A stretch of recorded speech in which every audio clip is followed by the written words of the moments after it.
क्या आपके साथ कभी ऐसा हुआ है कि आपको अपने फ्रेंड की कोई चीज लेनी हो मगर उसका पेमेंट देने के लिए आपके पास रुपए ही ना हो? तब आप क्या करेंगे? जाहिर सी बात है कि अपने पास से कोई ऐसी चीज आप उसे दे देंगे जो आपके फ्रेंड को पसंद हो। जब भी हम इस तरह गुड्स को एक्सचेंज करते हैं तो इसे बार्टर सिस्टम कहा जाता है। सोचिए, जब अर्ली एज में मनी नहीं था, तब ह्यूमन अपनी जरूरत की चीजों को कैसे खरीदते होंगे? तब ये बार्टर सिस्टम ही फॉलो किया जाता था। यानी बार्टर सिस्टम एक ऐसा सिस्टम है जिसमें हम गुड्स को एक्सचेंज करते हैं और छोटे लेवल पर ट्रेड कर सकते हैं। इसमें मनी की रिक्वायरमेंट नहीं होती। तो अब आपसे पूछा जाए what is meant by the barter system, तो इसका आंसर अब आपको पता है। Barter system is practice in primitive societies where direct exchange of goods takes place. अब आप सोच रहे होंगे कि क्या टिफिन एक्सचेंज करना भी ट्रेड माना जाएगा? हुआ तो वो भी बार्टर सिस्टम है। तो इसका आंसर होगा बिल्कुल। वो एक छोटे लेवल का ट्रेड माना जा सकता है। ट्रेड यानी कि बिजनेस, यानी किसी को उसकी बेसिक नीड्स फुलफिल करने के लिए जरूरत का सामान प्रोवाइड कराना और उसके बदले में मनी या फिर ऐसी चीज लेना जो हमारी रिक्वायरमेंट हो। जब हम अपनी कंट्री में ही ट्रेड करते हैं तो उसे नेशनल ट्रेड कहा जाता है। मगर कई बार अलग अलग कंट्रीज भी एक दूसरे के साथ ट्रेड करती है, तब इसे इंटरनेशनल ट्रेड कहा जाता है। मान लीजिए इंडिया किसी दूसरी कंट्री से ऐसी चीजों को इंपोर्ट करता है जो यहाँ प्रोड्यूस्ड ही नहीं होती, और उसके बदले में उस कंट्री को या तो मनी ट्रांसफर किया जाता है या फिर उस कंट्री की जरूरत के हिसाब से ऐसे प्रोडक्ट सप्लाई कर दिए जाते हैं जिनका प्रोडक्शन उस कंट्री में नहीं होता। इस तरह ट्रेड दो लेवल पर किया जा सकता है, एक इंटरनेशनल और दूसरा national. International trade different countries के बीच नेशनल बाउंड्री के अक्रॉस गुड्स या सर्विसेज के इंपोर्ट एंड एक्सपोर्ट को कहते हैं। अब आप सोच रहे होंगे ट्रेड करने की जरूरत ही क्या है? हमारी कंट्री में जो प्रोडक्ट है, क्या हम उन्हीं से अपना काम नहीं चला सकते? तो कंट्रीज को आपस में ट्रेड करने की रिक्वायरमेंट उन कमोडिटीज को पाने के लिए होती है जिन्हें वे या तो खुद से ही प्रोड्यूस नहीं कर सकते या फिर कम एक्सपेंसेस के साथ दूसरी कंट्री से इंपोर्ट कर सकते हैं। इस तरह देखा जाए तो अर्ली ह्यूमंस भी बार्टर सिस्टम के थ्रू ट्रेड ही करते थे। वैसे बार्टर सिस्टम आज भी कुछ जगहों पर देखा जा सकता है। हर साल जनवरी में हार्वेस्ट सीजन के बाद गुवाहाटी से 35 किलोमीटर के डिस्टेंस पर जागी रोड में जॉन भबिल मेला लगता है, और ये इंडिया का अकेला ऐसा मेला है जहां बार्टर सिस्टम आज भी देखा जा सकता है। इस मेले में एक बड़े मार्केट का अरेंजमेंट किया जाता है और अलग अलग ट्राइब्स एंड कम्युनिटीज के लोग अपने प्रोडक्ट्स को एक्सचेंज करते हैं। आप सोच रहे होंगे कितना अच्छा था ना? न मनी था और ना किसी तरह का लड़ाई झगड़ा, क्योंकि तब ना कोई पुअर होता होगा और ना कोई रिच। सब एक बराबर, जिसको जो चीज चाहिए वो किसी दूसरे प्रोडक्ट से एक्सचेंज करके इजीली ले सकता था।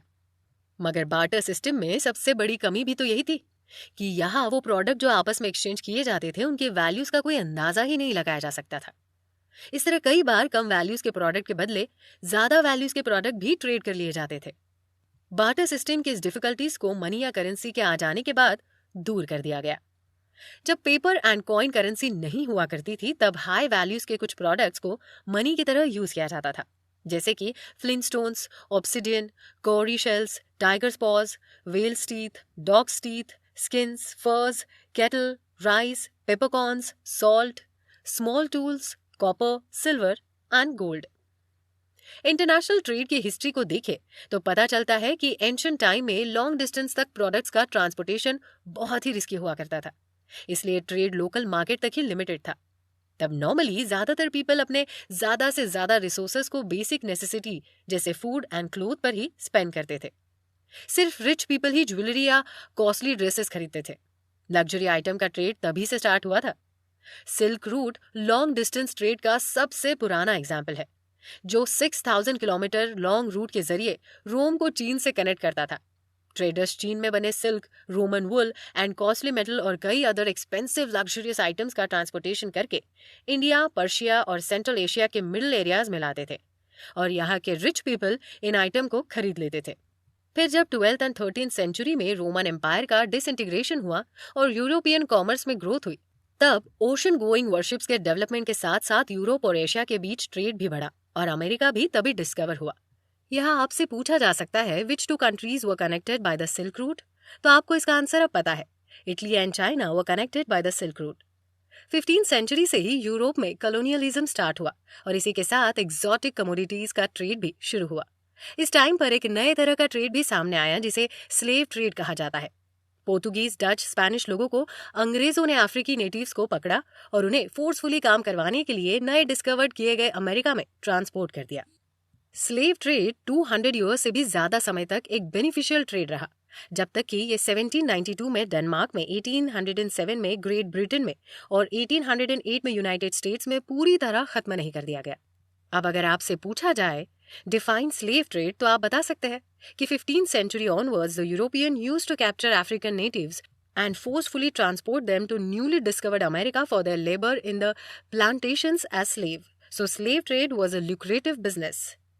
इंडस्ट्रियल रिवॉल्यूशन के बाद ग्रेन्स, मीट, वूल जैसे रॉ मटेरियल की डिमांड बढ़ने लगी, लेकिन उनकी मॉनेटरी वैल्यू मैन्युफैक्चर प्रोडक्ट के वैल्यू से कम होने लगी। इसलिए इंडस्ट्रियलाइज नेशंस प्राइमरी प्रोडक्ट जैसे कि रॉ मटेरियल को इंपोर्ट करने लगी और वैल्यू एडेड फिनिश्ड प्रोडक्ट्स को वापस नॉन इंडस्ट्रियलाइज नेशन को एक्सपोर्ट करने लगी, जिससे उन्हें काफी ज्यादा बेनिफिट होता था। मगर 19th सेंचुरी के लेटर हाफ में प्राइमरी मटेरियल का प्रोडक्शन करने वाले रीजन्स बहुत ज़्यादा इंपॉर्टेंट नहीं रह गए और इंडस्ट्रियल नेशन एक दूसरे के मेन कंज्यूमर बन गए। फर्स्ट और सेकेंड वर्ल्ड वॉर के टाइम पर पहली बार कंट्रीज ने ट्रेड टैक्सेस और क्वांटिटेटिव रिस्ट्रिक्शंस लगाए। पोस्ट वॉर पीरियड में general agreement for tariffs and trade जैसी ऑर्गेनाइजेशन ने टैक्सेस को कम करने में हेल्प की। इंटरनेशनल ट्रेड प्रोडक्शन में स्पेशलाइजेशन की वजह से अब तक चलता आ रहा है। ये वर्ल्ड की इकोनॉमी के लिए भी बेनिफिशियल होता है, क्योंकि डिफरेंट नेशंस अपनी अपनी स्पेशलाइजेशन के अकॉर्डिंग सर्विस और लेबर का ट्रेड करती है, जिससे उन्हें भी कमोडिटीज या मनी मिलता है और इस तरह ट्रेड करने वाली दोनों नेशंस की इकोनॉमी प्रॉफिट में आ जाती है। वैसे देखा जाए तो हर प्रकार हर तरह का स्पेशलाइजेशन ट्रेड को स्टार्ट कर सकता है। आपको ये तो पता ही है कि ज्योग्राफिकली हर एक कंट्री में कई सारे वेरिएशंस पाए जाते हैं और इसीलिए एक कंट्री की सारी कमोडिटीज दूसरी कंट्री से पूरी तरह सिमिलर नहीं होती। जैसे कि कुछ चीज़ों का प्रोडक्शन हमारे इंडिया में होता है जो अदर कंट्री में नहीं होता, इसलिए कई अदर कंट्रीज से कंपेयर करने के बाद हम गुड्स और फैसिलिटी को किसी एक कंट्री से इंपोर्ट कर लेते हैं और इसके बदले उस कंट्री को या तो उनकी रिक्वायर्ड कमोडिटीज प्रोवाइड करवाई जाती है या फिर फाइनेंशियल पेमेंट कर दिया जाता है और इस तरह दोनों ही कंट्री अपनी अपनी रिक्वायरमेंट को पूरा करने के बाद ट्रेड का बेनिफिट लेती है। अब यह क्वेश्चन ये पूछा जा सकता है, how do nations gain from international trade? तो आप बता सकते हैं, international trade is the result of specialisation in production. It benefits the world economy if different countries practices specialization and division of labor in the production of commodities or provision of services. Each kind of specialization can give rise to trade. Thus, international trade is based on the principle of comparative advantage, complementarity and transferability of goods and services, and in principle should be mutually beneficial to the trading partners. Undertaking international trade is mutually beneficial to nations as it leads to regional specialization, higher level of production. With availability of foreign technology and production equipment, even developing nations are able to increase their production level. Better standard of living. With increased production and trade, there is an increase in exports and hence increased per capita income, which gives rise to increased standard of living. Worldwide availability of goods and services. Before liberalization of international trade, all goods were not available in all parts of the world, which deprived both consumers as well as producers of developing countries. With international trade, both consumers and producers benefit from availability of goods.